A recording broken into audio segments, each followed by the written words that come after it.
चलिए, नमस्कार दोस्तों।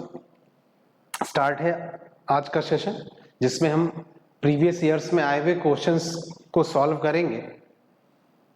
क्वेश्चन आपको स्क्रीन पे दिख रहा होगा, ये 2017 सीपीओ में आए 2018 में सीपीओ में आया हुआ क्वेश्चन है संभवतः। तो एग्जाम में जो क्वेश्चंस हैं उनको सॉल्व करने का तरीका क्या है, क्लासरूम में जब हम स्टडी करते हैं, पढ़ाते हैं, तो हम सीखने का प्रयास करते हैं कि चीजें कैसे होती हैं, उनके पीछे का कॉन्सेप्ट क्या है। लेकिन जब एग्जामिनेशन हॉल में जाते हैं तो हमारा एक टारगेट ये रहता है कि हम कितनी जल्दी क्वेश्चंस को कर सकें। तो उनके लिए, इमेजिनेशन के लिए, लॉजिक्स के लिए हम चीजों को लाते रहेंगे और देखेंगे आज का सेशन कुछ महत्वपूर्ण प्रश्न और उनके लॉजिकल सॉल्यूशंस की तरफ हम जाएंगे।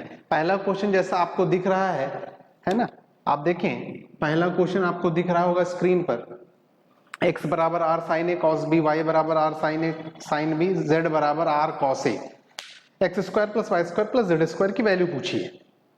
तो एक तरीका तो ये है कि हम इनका होल स्क्वायर करके चीजों को करें, है ना, क्योंकि स्क्वायर पूछा गया है तो स्क्वायर कहीं से लाना पड़ेगा। ट्रिग्नोमेट्री में हम फॉर्मूले यूज करते हैं कुछ कठिन प्रश्नों में, बेसिकली हम लॉजिकली इनको सॉल्व करने का प्रयास करते हैं।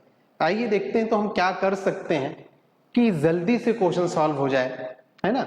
स्क्वायर करेंगे या वैल्यू, स्क्वायर करने में टाइम लगे तो हम वैल्यू पुटिंग का एक कॉन्सेप्ट करते हैं, क्लासेस में हम लोग पढ़ते भी हैं, पढ़ाते भी हैं, है ना। तो वैल्यू पुटिंग करके हम क्वेश्चंस को सॉल्व करते हैं। देखिए ऑप्शन बहुत सिंपल से दिए हुए हैं आर के टर्म में, यानी हमको आर कहीं ना कहीं से चाहिए या आर के फॉर्म में आंसर चाहिए, तो कुछ ना कुछ करके लाना पड़ेगा।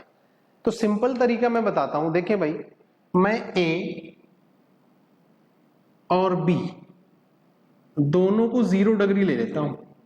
इससे होगा क्या, आपको पता साइन 0 0 और कॉस 0 1 होता है।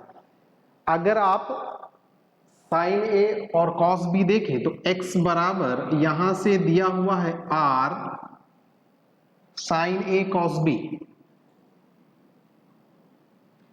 तो जब आप a और b दोनों को 0 रखेंगे तो cos b होता है 1, साइन 0 होता है 0, cos 0 होता है 1, साइन 0 होता है 0, 0 को किसी से गुणा करेंगे तो 0, यानी x बराबर आपका आ जाएगा क्या, 0।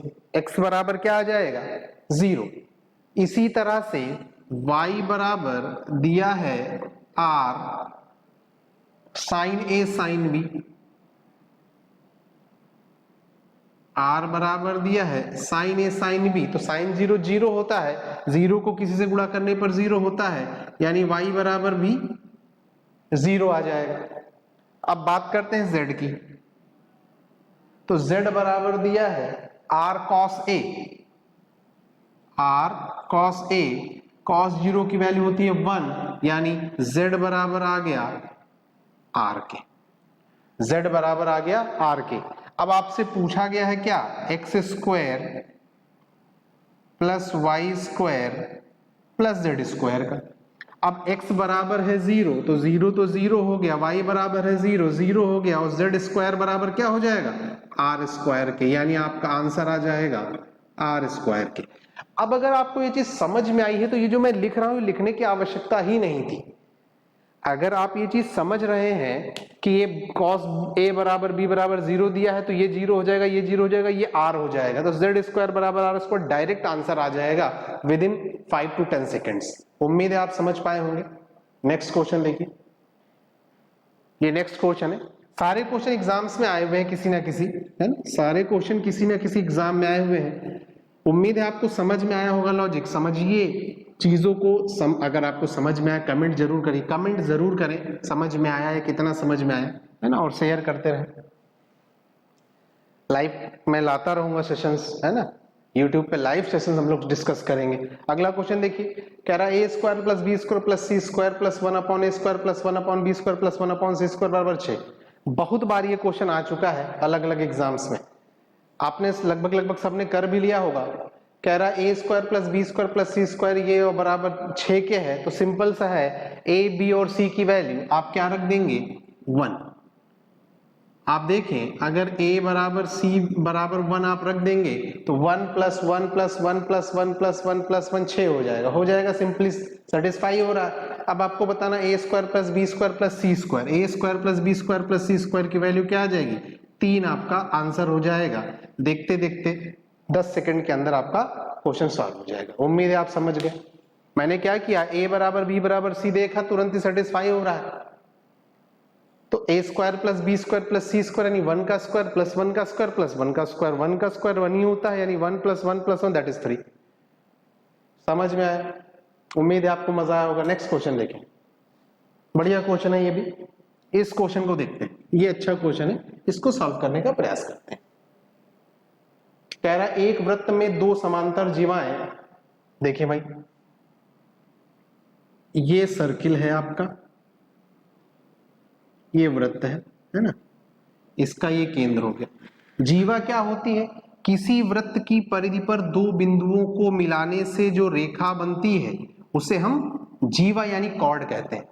सर्किल के सरकमफ्रेंस पर आप कहीं पर 2 पॉइंट मिला देते हैं तो जो लाइन ड्रॉ होती है उसे हम कॉर्ड यानी जीवा कहते हैं। ध्यान दें, जीवा केंद्र के जितने पास होगी उसकी लंबाई उतनी ही अधिक होगी, यानी जीवा की लंबाई छोटी होने का मतलब वो केंद्र से दूरी पर होगी, और जीवा की लंबाई जितनी अधिक होगी वो केंद्र के उतने ही पास होगी। इसीलिए वृत्त की सबसे बड़ी जीवा उसकी व्यास होती है। समझ में आई बात? चलिए यहां पर 2 जीवाएं हैं, तो ये 2 जीवाएं हैं, जाहिर सी बात है ये बड़ी है तो ये 20 होगी, ये 12 है, ठीक है। रेडियस दी हुई है, हमको बताना क्या है, दोनों जीवाओं के बीच की दूरी यानी ये डिस्टेंस बतानी है। ध्यान दें, आपने थ्योरम पढ़ी होगी कि वृत्त के केंद्र से जीवा पर खींचा गया लंब जीवा को 2 बराबर भागों में बांट देता है। अगर आप वृत्त की केंद्र से किसी जीवा पर परपेंडिकुलर ड्रॉ कर देते हैं तो वह जीवा को 2 इक्वल पार्ट्स में बांट देता है, ठीक है ना। ये थ्योरम है, आपने पढ़ी होगी, नहीं पढ़ी होगी तो जब मैं पढ़ाऊंगा पूरा आपको सारी चीजें बताऊंगा, कैसे होती है सब चीजें देखेंगे। खैर, तो आइए देखते हैं, अगर ये टोटल ये वाली कॉर्ड 20 है यानी ये वाला हिस्सा 10 होगा। समझिए, अगर ये वाला 10, आप बताओ केंद्र से परिधि तक की दूरी रेडियस यानी त्रिज्या कहलाती है। ये त्रिज्या दी हुई है 5√13। अब आप देखें ये राइट एंगल है तो ये समकोण त्रिभुज बन गया। यहां से हम ये डिस्टेंस निकाल सकते हैं, निकाल सकते हैं ना। तो 5√13 अगर आप करेंगे, 5√13 का स्क्वायर 25 गुणे 13, 25 दाम 250, 25 75, 325। 325 में से 10 का स्क्वायर 100 माइनस करेंगे तो 225, यानी ये आ जाएगा 15। समझ में आया या मैं बताऊं? समझिए, इसका स्क्वायर बराबर होता है इसके स्क्वायर प्लस इसके स्क्वायर के, कर्ण का स्क्वायर बराबर लंब के स्क्वायर प्लस आधार के स्क्वायर के। तो मैंने 5√13 का स्क्वायर माइनस 10 का स्क्वायर बराबर ये दूरी, या मैं x लिख लेता हूं x स्क्वायर। तो यहां से x की वैल्यू 15 आ जाएगी। आप इसको सॉल्व कर लेंगे तो x की वैल्यू 15 आ जाएगी। यहां तक कोई समस्या नहीं। चलिए आगे बढ़ते हैं। अब आगे बढ़ते हैं, आप बताओ ये टोटल 12 थी तो ये वाली डिस्टेंस 6 है। अब इसको मैं हटा रहा हूं थोड़ी देर के लिए, है ना। अब इस वाले टर्म को मैं थोड़ा सा रब कर देता हूं, ध्यान दें।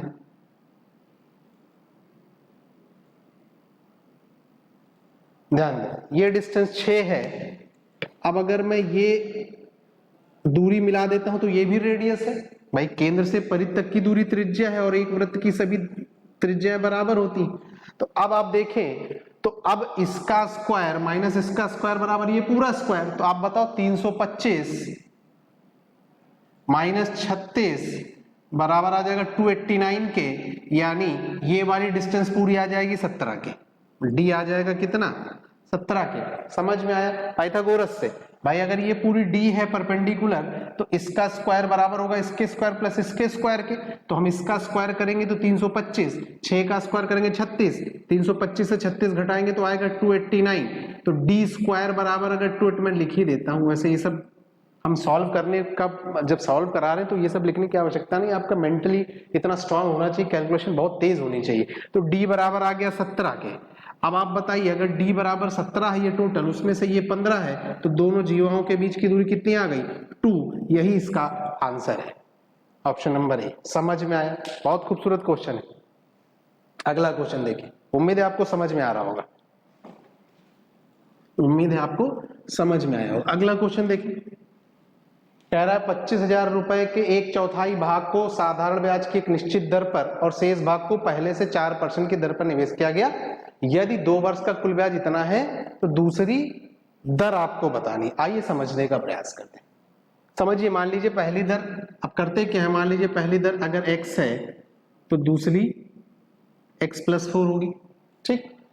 अब 25,000 का 1/4 यानी 6,250, इसको आपने x% पर दिया 2 साल के लिए, तो साधारण ब्याज इतना बनाना प्लस बचा कितना, 25,000 में से 6,000 घटेंगे तो 19,000, 19,000 में से 250 जाएगा 700, यानी 18,750। ये बचा हुआ दिया गया है x+4% पर 2 साल के लिए, और ये कुल ब्याज कितना हो गया, 4,125। कितना के 4,125 के। यहां से हम इसको सॉल्व कर लेंगे, x की वैल्यू आ जाएगी तो x+4 हम बता पाएंगे, ठीक है ना। समझ में आया। आइए इसको दूसरी तरीके से करने का प्रयास करते हैं। इसको मैं आपको समझाने का प्रयास करता हूं, कैसे हम और कैसे कर सकते हैं। आप बताओ, साधारण ब्याज का मतलब है सिर्फ मूलधन पे ब्याज मिलता है और प्रतिवर्ष बराबर मिलता है, यानी 4,150 आपको 2 साल में मिला है तो 1 साल में इसका आधा मिलेगा। क्लासेस में हम पूरी तरह से डिस्कस करते हैं। चलिए मैं बताने का प्रयास करता हूं, इसको मैं समझाने का प्रयास करता हूं। आप बताओ, 4,125 रुपए मिला है आपको, किस पे, 25,000 पे। भाई टोटल तो 25,000 पे मिला, लेकिन ये कितने साल का है, 2 साल का, तो 1 साल का निकालेंगे तो डिवाइड कर देंगे 2 से। अगर मुझे ये पता करना है ये एक्चुअल कितने परसेंट बना, 4,125 2 साल में 25,000 पर कितने प्रतिशत है, तो मैं परसेंट निकालने के लिए गुणा कर दूंगा 100 से। आइए इसको सॉल्व करते हैं तो मुझे एग्जैक्ट ब्याज की दर मिल जाएगी। इसको सॉल्व करते हैं, है ना। 25 से इसको काटेंगे, 25 धाम 250, 25 से इसको काटेंगे तो 25 से करना 25, बचा कितना 16, 162 हो गया। 25 छक्के 150, बचा कितना 12, 125, 25 पंजे 125, 5 से अभी कट जाएगा है ना, या 10 से काटेंगे तो ये पॉइंट लग जाएगा। अब 2 से इसको अगर आप काट देंगे, 2 अट्ठे 16, 2 दूनी 4 और 2 पंची 10, 8.25 आ जाएगा rate of interest, actual rate of interest. हाँ या ना। इसको आप समझने का प्रयास करिए, इसको आप समझने का प्रयास करें। अब आते हैं, बात करते हैं, ध्यान दें, पहले ब्याज की दर R है और दूसरी ब्याज की दर क्या है, R+4 है। क्या इतनी बात समझ में आ रही है आप लोगों को? क्या इतनी बात आपको समझ में आ रही है सभी को?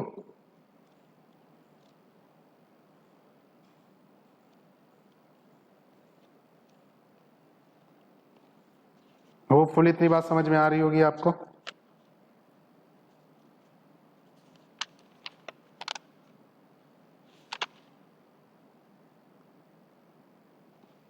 ठीक है ना।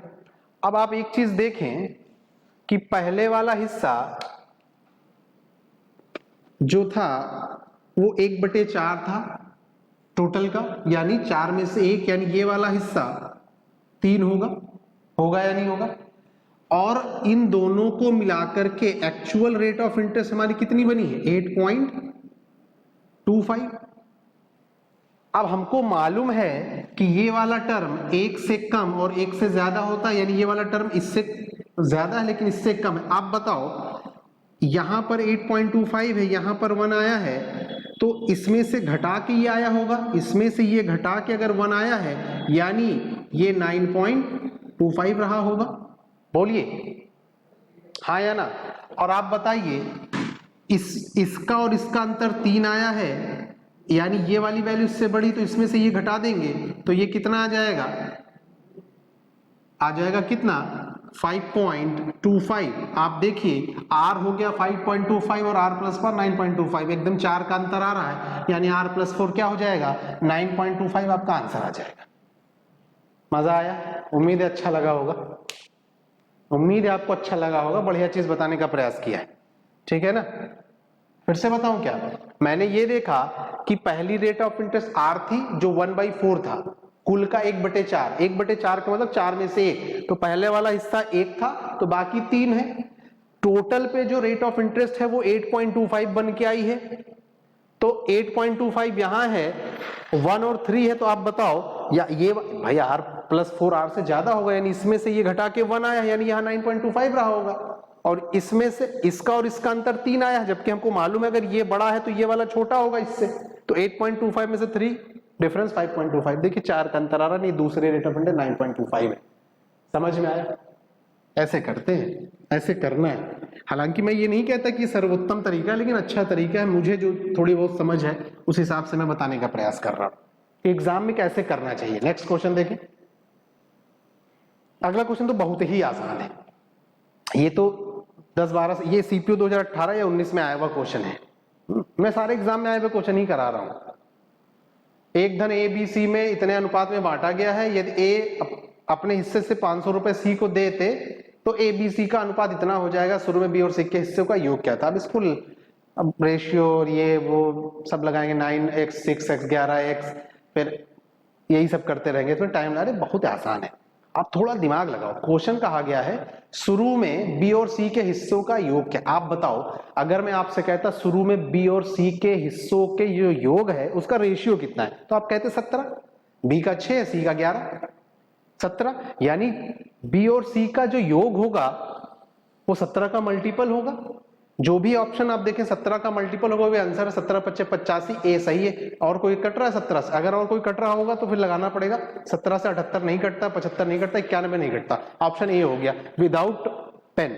उम्मीद है आपको मजा हो गया। हाउ इज दिस सेशन, आपको कैसा लगा कमेंट करके जरूर बताएं, उम्मीद है आपको मजा आया होगा। मिलते हैं अगले लेक्चर के लिए, लाइव क्लासेस के लिए तैयार रहिए, लाइव यूट्यूब पे मिलेंगे, लाइव क्वेश्चन सॉल्व करेंगे। तब तक के लिए सेफ रहें, मस्त रहें।